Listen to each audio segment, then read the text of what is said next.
Hello বন্ধুরা, এই spider প্ল্যান্টের এই চারাগুলো কিছুটা কেটে আমি অন্য টবে লাগিয়ে দেবো। এই কত দেখো বেবি বেবি প্ল্যান্ট বেরিয়েছে। এটা কেটে আমি কন্টেনারে বসিয়ে দেবো।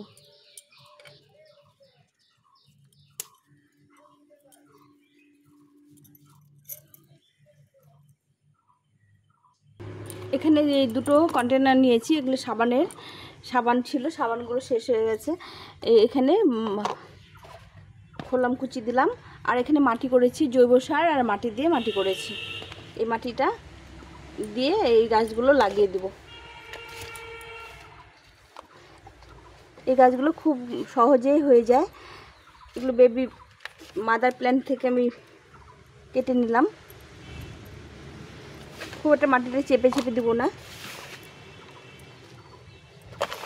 এই মাটিগুলো আমার কড়াই থাকে, বর্ষার সময় তো মাটি করা যায় না, ওই জন্য আগে থেকে এই মাটিগুলো করে রাখি। এই মাটিগুলোর মধ্যে আজকে বসিয়ে দেবো।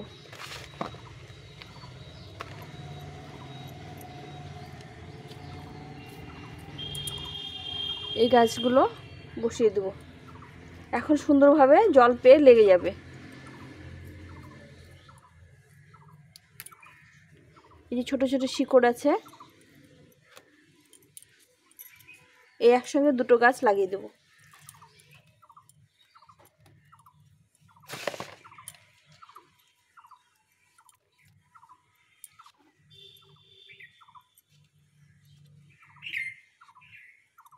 দুটো করে গাছ একসঙ্গে করে লাগিয়ে দেবো।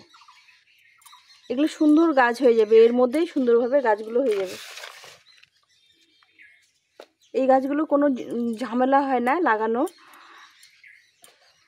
আর মাদার প্ল্যান্ট একবার লাগিয়ে দিলে অনেক চারা করা যায়। এগুলো হ্যাঙ্গিংয়ে দিলে ভালো লাগে, হ্যাঙ্গিংয়ে ঝুলিয়ে রাখলে সুন্দর লাগে দেখতে। আমি হ্যাঙ্গিংয়ে করেছি, অনেক চারা করেছি। একটা মাদার প্ল্যান্ট নিয়ে মানে থেকে অনেক গাছ করেছি। এটা একটা গাছ লাগিয়ে দিলে বাড়িতে নিয়ে এসে অনেক গাছ করা যায়। এই ছোটো ছোটো কন্টেনারের মধ্যে সুন্দরভাবে এই গাছগুলো গ্রো করে। আমি এর আগেও লাগিয়েছি, আজকে লাগাচ্ছি। এর আগে আমি কন্টেনারের মধ্যে লাগিয়েছি, আজকে এই সাবানের বাটিগুলোর মধ্যে লাগিয়ে দিচ্ছি। এখন বৃষ্টির মধ্যে জলে রেখে দিলে আস্তে আস্তে গাছগুলো লেগে যাবে, আর কিছু করতে হবে না।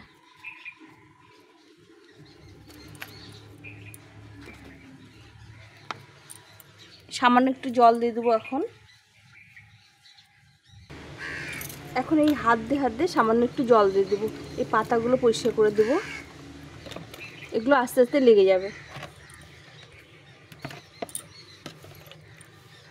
যারা নতুন গাছ করছো তারা এই স্পাইডার প্ল্যান্ট করতে পারো, খুব সহজেই হয়ে যায়। আমি এটা মাদার প্ল্যান্ট থেকে কেটে নিয়ে বসিয়েছি। একটা মাদার প্ল্যান্ট বসালে তার বেবি অনেক ডাল বেরোয়, ওই ডাল থেকে সুন্দর সুন্দর চারা করা যায়।